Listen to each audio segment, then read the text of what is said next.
What is up, fanboys and fangirls and wrestling fans? A little bit different here. Welcome to another Reviewpoint podcast coming to you from fanboysanonymous.com. I am your host, as always, Tony Mango, and my target to review for this edition is Fighting with My Family. If you are unfamiliar with what this is and where I'm coming from and all the other kind of stuff that goes along with this, I got a lot to fill you in on. So, essentially, what the easiest way for me to break down some of the stuff is to, I guess, address the idea of where are you coming from? Are you somebody who is a Fanboys Anonymous fan who doesn't follow the Smark Out Moment side of things, or are you a Smark Out Moment fan that doesn't follow the Fanboys Anonymous side of things? I'm doing a little cross-promotion here. Normally, if it was a WWE-related thing, I would be doing it all entirely on the Smark Out Moment site. But because this is a movie, and this is fundamentally coming into the mix as a movie, rather than just a WWE Studios kind of project, and we get to that kind of bleeding over kind of a thing. So here's what we're going to do. If you are not a wrestling fan, and you are coming into this strictly as a movie fan, drop a comment below and tell me that, because this is going to change potentially your outlook of this whole situation. If you are coming into this on the Smart Out Moment side of things, and you're not necessarily one of those people that checks out my movie reviews and all that, let me know in the comments below that as well, because that might inform your opinion as well. So, what the review point is, it's pretty simple. You review a movie, you talk about the hits, you talk about the misses, those are the good things, the bad things, the pros and the cons, positives, negatives, whatever you want to refer to it as. I call them hits and misses because review point, I'm a gimmicky kind of guy. It kind of goes along with that. Ricochet, by the way, is something that's in the middle, not just the wrestler himself. But what I'm going to do here is I'm going to follow my standard protocol. I just got done seeing the movie a little bit ago, about 20 minutes ago or so. At least from when I'm recording this, not from when you're listening to it, obviously. And I will be doing a off-the-cuff, just whatever my thoughts are off the top of my head, kind of a review. First off, is going to be a non-spoiler review, and then at some point I will get into more of the heavy details and talk about some specifics of some different things, and at that point it'll be spoiler-based. It's a little bit different in this kind of a movie than it would be in something like, say, Captain Marvel when that comes out, because we don't know what's going to happen on Captain Marvel. Well, this is a movie that's based off of a true story, sort of. We'll get into that a little bit. And if you are, of course, on the wrestling side of things, then you already know what happens because you've seen this happen many, many years ago.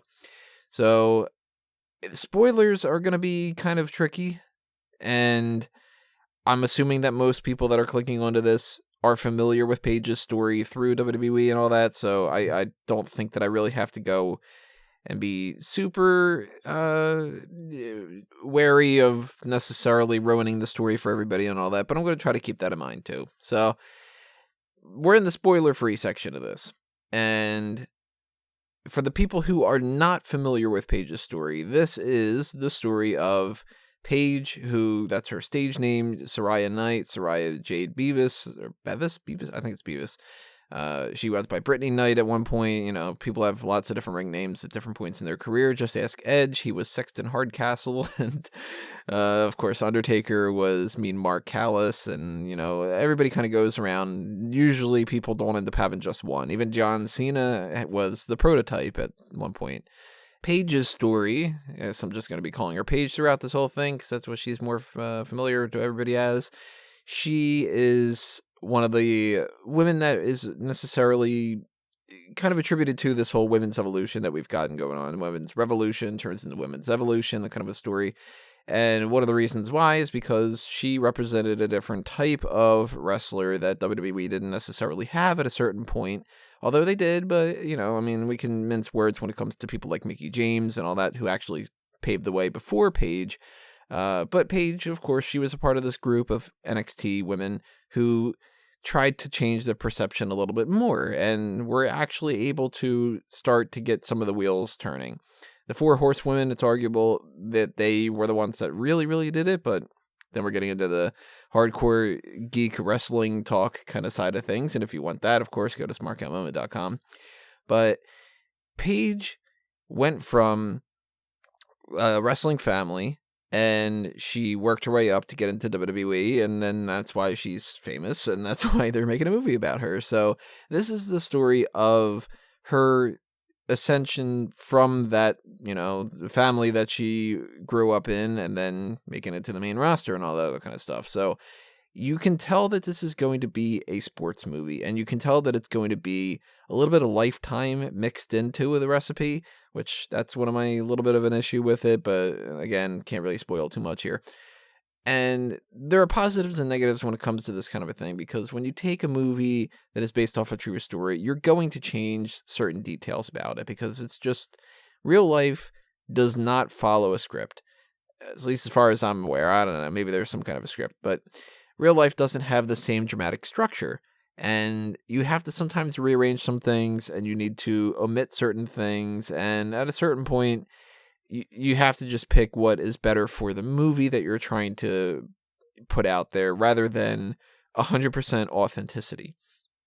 I will say, though, that outside of the things that I know from following Paige's career from WWE itself, this was pretty, not authentic, I wouldn't say, but this gave you the general scope of what everything was. And one of the main things that I want to say is a positive, one of the big hits of this movie, probably the biggest hit, is casting. Lena Headey for Soraya is very, very good casting. She knocked that out of the park.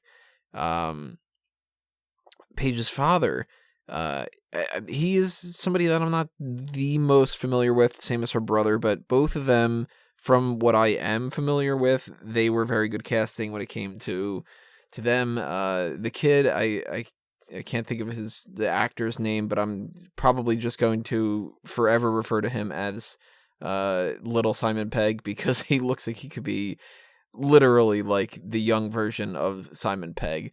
Nick Frost is the one playing her father, Ricky Knight. Great casting on that regard. Even some of the other people too. I mean, we'll get into cameos and we'll get into some different things like that, but the real star, of course, is the protagonist herself, and Florence Pugh plays Paige, and she completely encompasses that. She is in a situation where she's playing a character that is based off of a true story, so we know who the real person is. And the real person's actually young enough that she could play herself. And if she was, good enough actress and all that, it wouldn't have surprised me if they would have had her actually do that. But she looks like Paige. She talks like Paige. She acts like Paige. She really was. I don't think that they could have gotten a better person to do that part. So major hit right out of the park. Just fantastic. I really, really liked the cameos in the movie, and I will break them down in the spoiler section, so I don't want to ruin that for anybody who wants to see the movie. I am a big fan of how they presented WWE in a lot of different ways. I didn't like a lot of what the fundamental structure of the movie was when it comes to just as a fan of movies, as opposed to just a fan of pro wrestling. It fell flat to me, and the story came out very cookie cutter. The most generic thing about this whole thing is the actual script itself. And if I were going into this movie not having that tie-in with WWE, I probably wouldn't have seen the movie. Oh, you know what? Let's put it, to be honest, I wouldn't have seen the movie. And if I would have seen the movie, and it would have been about somebody with, ping pong or gymnastics or whatever the hell, I would have walked out of this movie going, well, that was kind of a waste of time. So I will say to the people that are not WWE fans, you're not going to get as much out of this as somebody like myself would have. And also to the WWE fans, you're not going to get something out of this in the same regard as somebody who isn't a WWE fan, because film is subjective when you're reviewing it, and it's the same like WWE. I mean, for the WWE people, you can't please everybody, and you're going to have some people that are just absolutely, they really, really love this type of wrestler and that one, and they really want it to be the Attitude Era. Some people really want it to be the New Generation era. Some people want it to be the old school Hulk Hogan type era. Everybody's got their own likes and dislikes, and the same thing applies when it comes to movies. So I know people who would see this movie and they would tell me straight out of the gate, wow, that was a great movie. And I know people that would watch this movie and say, what generic trash? Because you've got a wide range of people. And a wide range of tastes with film is always hard to judge. So by now you should know what if you've been following the Fanboys Anonymous side of things, you should know what my taste in movies is. If I can say that I'm a big fan of 2001: A Space Odyssey, and I'm a big fan of The Godfather, of course, because it's amazing. And, I appreciate more along the classic side of things to what, I guess, your average moviegoer would sort of be. But at the same time, I think that most people that say, oh, the classics are great, are snooty and stuck up their own ass, because one of my favorite movies of all time is Dumb and Dumber. Then you know that I'm kind of all across the board here. And I think that makes it kind of a good range for me to be able to judge this from a lot of different perspectives. So I, as a movie fan, am not the biggest fan of the movie. As a wrestling fan, I think it's pretty cool. I also have my issues with continuity and my issues with tweaking the reality of the situation, because I do know things that they omitted, and that kind of gets under my skin a little bit. But on the spoiler-free side of things here, I will say, if you are the type of person who likes generic sports movies and you're not more on the artsy-fartsy side of things, if you watch this movie based off of looking at the trailer and thinking that you're kind of interested in it, you'll probably be okay with it. And for the wrestling side of things, if you're somebody who's a big Paige fan, you're going to want to see this movie just no matter what, because it's about Paige. If you're somebody who doesn't like Paige, you're not going to like this movie because it paints her in a much better light. And if you're just somebody who is a fan of WWE and you're like, hey, it's a WWE movie, check it out, but you shouldn't pay $20 to see it. So would I give it a hit or a miss? Well, you're going to have to find out at the end of this, after the spoiler section. But just to kind of give you a range, if you don't really want to know all the spoilers and stuff like that, I'd give it right down the center. That's kind of a cop-out, I understand, but it's that split between the WWE side and the movie side. If it's the movie side, it's a miss. If it's the WWE side, it's a hit. So I can't also judge based off of other WWE Studios movies because I still haven't seen a single one of them. I haven't seen The Marines. I haven't seen 12 Rounds and all that. So I don't know if this is better than the other ones, but I'm kind of assuming that it is. I trust a little bit more in Stephen Merchant to be able to have pulled off a better movie than what some of the other people have. So now that I've talked for over a dozen minutes about the non-spoiler section, we're going to get into the spoilers. So, of course, if you have not seen the movie yet and you don't want to know what happens, or you are unfamiliar with Paige's story, whatever the case may be when it comes to this kind of stuff, if you don't want to know the spoiler side of things, then end the video, come back and check it out later on, give me the view time. But if you don't care, then by all means, continue to listen. Just wanted to give you a little bit of a warning. So we're going to talk more specific details now. And one of the things that I had mentioned before that I was a fan of, one of the hits of the movie, is the cameos. To a certain extent, I liked the cameos of Sheamus and The Miz and Big Show. The Miz is just in there walking by in one shot. And you know what? That's good enough. I liked the little backstage interaction between Sheamus and Big Show. They're talking in catering, and it's just kind of a little funny interaction about whether or not they should be eating hot dogs and whatever. It's not the funniest thing in the world, but you know what? It was kind of neat to see them. And if that would have been taken out of context and would have been just like, I don't know, in any other kind of movie, I wouldn't have laughed.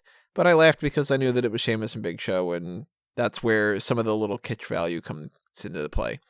The stuff with The Rock, on the other hand, not buying pretty much any of that being remotely true. And it feels very ham-fisted and very forced, that it was like The Rock is like her, I don't know, Pai Mei or something. Like he's just the guy that is always looking out for her or something. And it's just, maybe that was true. I highly, highly doubt it, but I certainly can't imagine that this was true. So that's a miss to me, because it seems kind of like The Rock decided that he wanted to executive produce this movie, and then he decided, well, I'm a big name, so let's just say that I popped up here, and let's just say that we had this conversation and that kind of a thing. So that's a miss. The quick little cameos, those are hits. One of the misses that I have, more than anything, I guess, is if you follow WWE and you know the story, and I mentioned this before, but you know how much is missing, and you know that they omit so many things that make her feel or come off in a much more positive light. I'm not going to, rag on her 100%, because I've said my fair share of criticism towards Paige on different kind of things over the years and stuff, but let's just be honest. There's no... You cut it off at this certain point, because afterward we know how the story goes.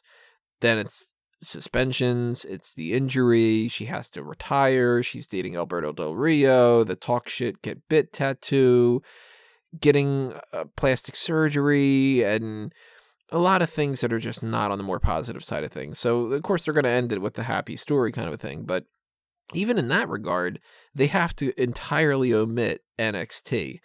NXT in this movie operates as literally the training ground, and that's it. There's just a couple house show kind of things, and there's literally no reference to the fact that she became, of course, one of the highlight people in NXT, and that she was an NXT champion, and that she was the NXT champion when she went up to the main roster to challenge AJ Lee.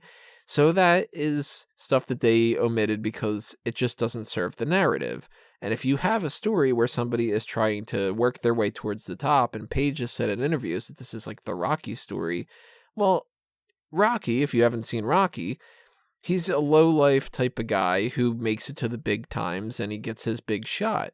If you do the story with Paige and you have her be this person who's fighting from the ground up, and then she becomes the champion and she works a couple years in NXT, and then they decide to call her up to the main roster and she's got all the confidence in the world, and then she just wins the championship because that's what's planned, then it doesn't seem all that dramatic, So I understand, as far as filmmakers go, why they did that, but as a wrestling fan who knows the story, it was just sort of like, okay, I know what you're skipping over here, we're painting a different picture, and sometimes that's okay, and it's just one of those misses in my mind that, it's just kind of what happens, even when it comes to something like when she's having that match with Zelina Vega, who from SmackDown, and Thea Trinidad is her real name, and she's playing the part of AJ Lee in here. She does a great job, by the way, for the most part. She is playing a little bit of herself with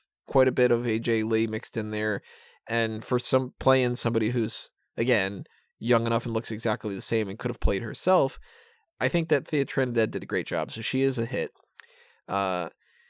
Match-wise, like I'm sitting here reviewing it like a normal pay-per-view, when they build to this whole idea of her match with that, what doesn't make any sense to me, and this is part of the movie that really kind of confuses me a lot, is that they sort of act at the very end like it's a shoot, and that she isn't going into this knowing that she's winning the Divas Championship.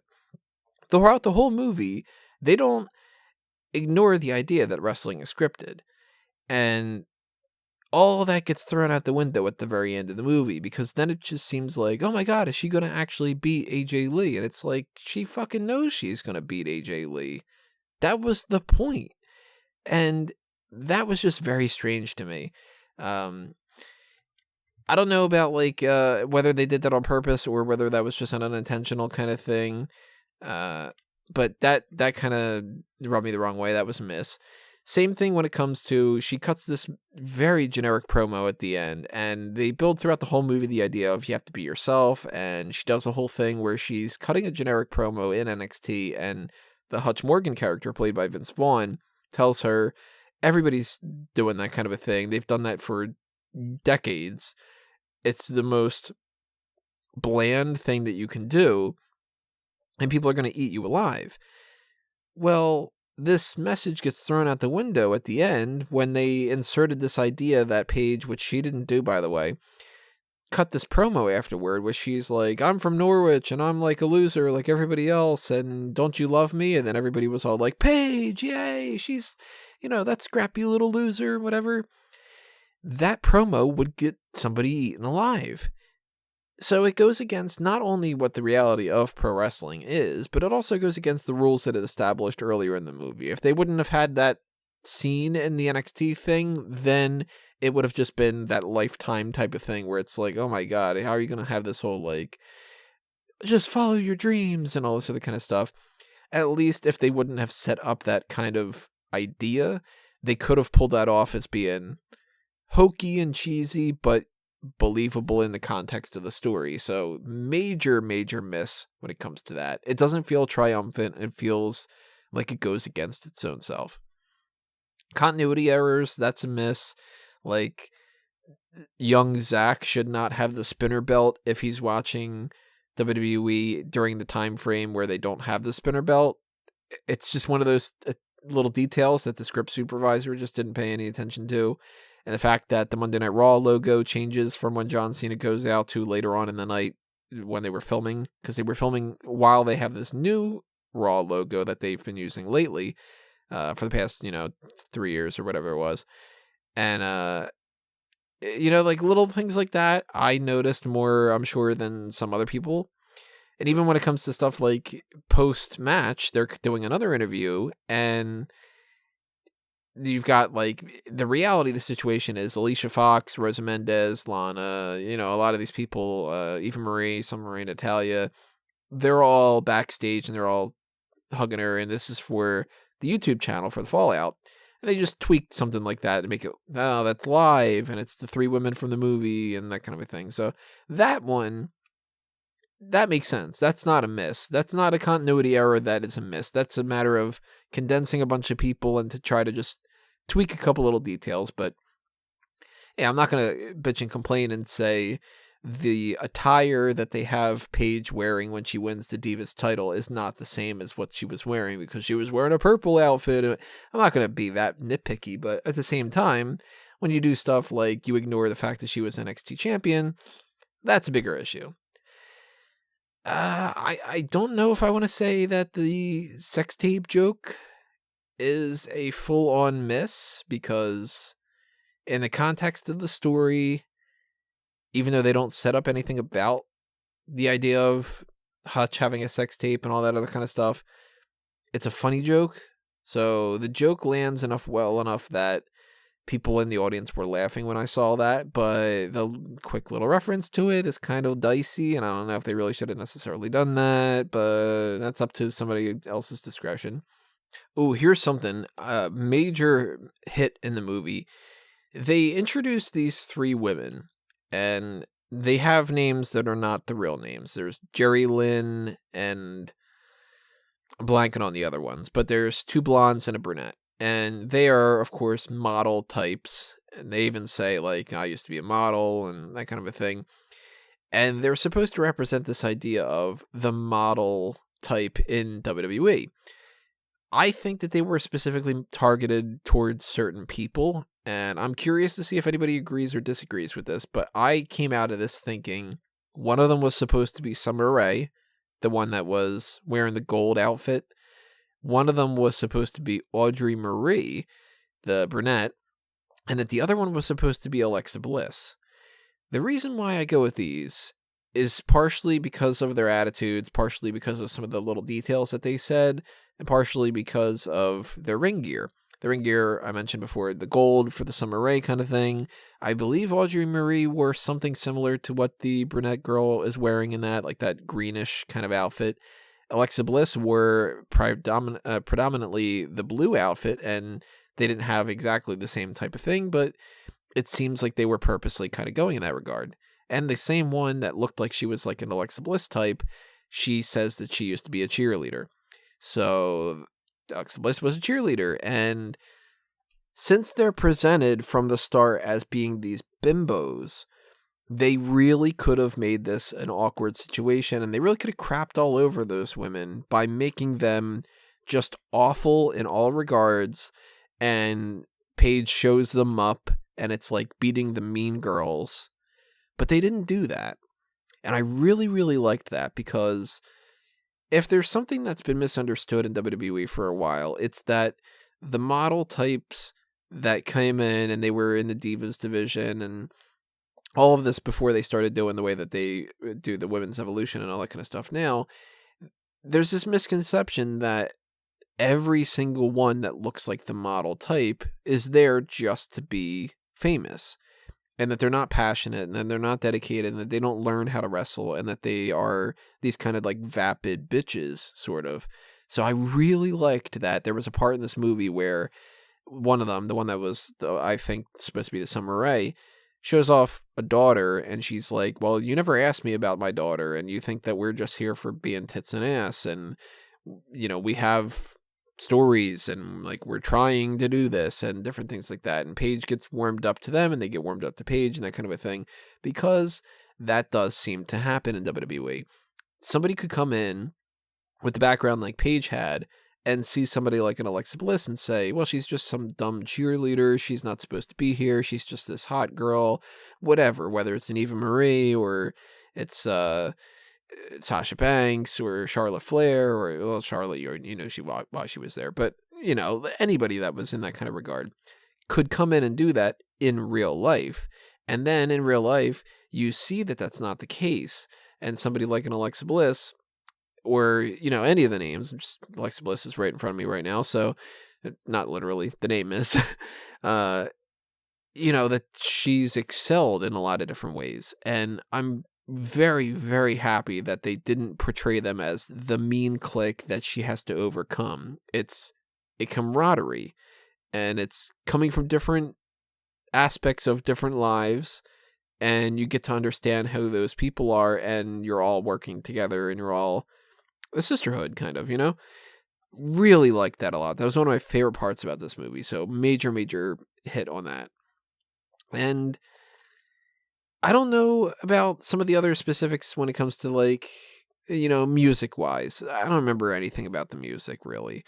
Other characters, like, for instance, there's the whole story about her brother, and I don't know the brother's story all that well. I don't know if they hit the marks that they should have. I don't know if they're missing out a whole bunch of things. But this whole idea that he's coaching all these kids and all that, it's like the heartfelt side of things and whatever. And I hope that most of the good stuff is true and that there isn't a ton of negatives that they're omitting when it comes to that too. But supposedly there was a whole thing with a blind student, and that's kind of neat. Supposedly he has this group of people and all that. So if that is the true story and all that, then kudos in that kind of regard. Dramatically, if we're going tone wise and all this other kind of stuff, the drama's not really there for me. Maybe I'm too cynical, I don't know, but maybe it's just the fact that I know what ends up happening. I wasn't really too invested in that. I think that we kind of, again, we made everybody look a little bit better because, you know, they did try to throw it out there that, like, the family is a bunch of criminal types and some different things like that, but then it's kind of just played for laughs and stuff. I went through the music, I went through the characters, I went through, you know what, I should talk about the action. The way that they filmed the maneuvers in the ring and, you know, the athleticism itself, I think that they pulled that off very well, so that's a hit for sure. Overall plot structure is very well done for the most generic kind of thing that you could possibly expect. You know, it goes in the exact same timeline that any movie that's like this is like that. So that's, I guess it's a hit as far as it works for all those movies, but it's a miss as far as we know exactly what beat is going to be coming up next. So ultimately I have to make a decision here. Is it a hit or is it a miss? Well, I did mention earlier the idea that if you're a wrestling fan, you might think that it's one way or the other. If you're a movie fan, you might think it's one way or the other. I do think fundamentally, if you're the type of person who likes high quality movies, you are not going to like this movie. And if you are somebody who likes authenticity, you're going to be a little bit problematic when it comes to, you're not going to be problematic, but you're going to think it's a little bit problematic. So you're going to have some nitpicks that you're going to be bringing to the table. I will say, when it comes to whether or not you should see it in theaters, no, I don't think that you should one way or the other necessarily. I think that this is something that even as a wrestling fan, you can watch just on a random night and, Netflix it or check it on the WWE network, whatever they release it. It is kind of weird that they don't put WWE Studios movies on the network, but, different kind of thing. If you have like an AMC A-list or something like that and you are a wrestling fan, then, check it out and use one of your free passes for that. But don't spend $20 on it. And I hate having to make a full-on judgment call here, but just by an overall perspective, I'm lumping in both movie side of things and wrestling side of things. I'm going to lean more towards a miss. It's not as bad as I was expecting that it would be, and I've made plenty of jokes about it being awful and all this, and I'm not gonna tell this to somebody as being like, oh, this was a train wreck or something like that, because it wasn't. But it just wasn't all that great. So I am curious what you guys have to say about this movie, because I'm sure that in some ways you'll agree and in some ways you'll disagree. And we all, of course, are coming from different angles. So some people, this is awesome. What are you talking about? This is great. And yeah, I love Fast and the Furious. That should be Best Picture. And some people are going to go into this and be like, oh my God, it doesn't have French subtitles and that's awful. And some people are going to say, well, it's mostly the page story and that's good enough for me. And some people are going to say, oh my God, you didn't have the exact same ring gear for this one thing and all that. So we can be all over the place when it comes to this, everybody. Just keep that in mind. But drop your comments below on YouTube or on the pages, whatever I'm hosting this on. If you're listening on iTunes and Stitcher, of course, reach out from any kind of way that you can, different platforms and stuff. Make sure that you subscribe on both of the YouTube channels that I have. I'm uploading this to Fanboys Anonymous, but if you are on the Smart Out Moment side of things and you really want to follow more of the pro wrestling stuff, subscribe to Smart Out Moment. Both of them are channels that you should be following because it's my stuff. So hit that button and ring the little bell for the notifications when it comes to that. Follow both Fanboys Anonymous and Smart Out Moment on Facebook and Twitter. Smart Out Moment is at Smart Out Moment on both. Fanboys Anonymous is Fanboys Anonymous on Facebook and Fanboys Anon on Twitter, because I can't fit Fanboys Anonymous by like one letter. We've got a Patreon for both of these. And the Patreon, when it comes to those things, is different kinds of tiers that if you have a little bit of spare change and you want to promote some different ideas that you would like to see coming out there, you can actually pick some of those things if you want us to do a special feature on certain things, on the movie side of things or elsewhere. Because I'd love to do more things like, I would love to bring back the group meeting podcast, and I would love to, on the wrestling side of things, do more like movie reviews, maybe do like a watch along of Ready to Rumble, whatever the case may be. So think of doing that. There's also the TeePublic and Redbubble shops on both the Fanboys Anonymous and Smart Out Moment side of things. We've got both websites. If you're not checking out both the websites, then what the hell? Fanboysanonymous.com and smartoutmoment.com. You'll find links to all these kind of things all over the place. So if you start clicking, then you know all the information that you need to know. But if you want to follow me directly, I'm at Tony Mango. Again, you can follow me by clicking on a bunch of different things and you'll stumble across me. But I want to thank you all for listening to this. And I want to thank you for all the support, not only on Smart Out Moment, but on Fanboys Anonymous. And I will see you next time, everybody. Normally, this is when I say this has been another Smart Out Moment and I'm being counted out. But since we're on the fanboy side of things, this has been another Review Point. I'm Tony Mango and I'm a fanboy. See you next time, everybody. Geeks out.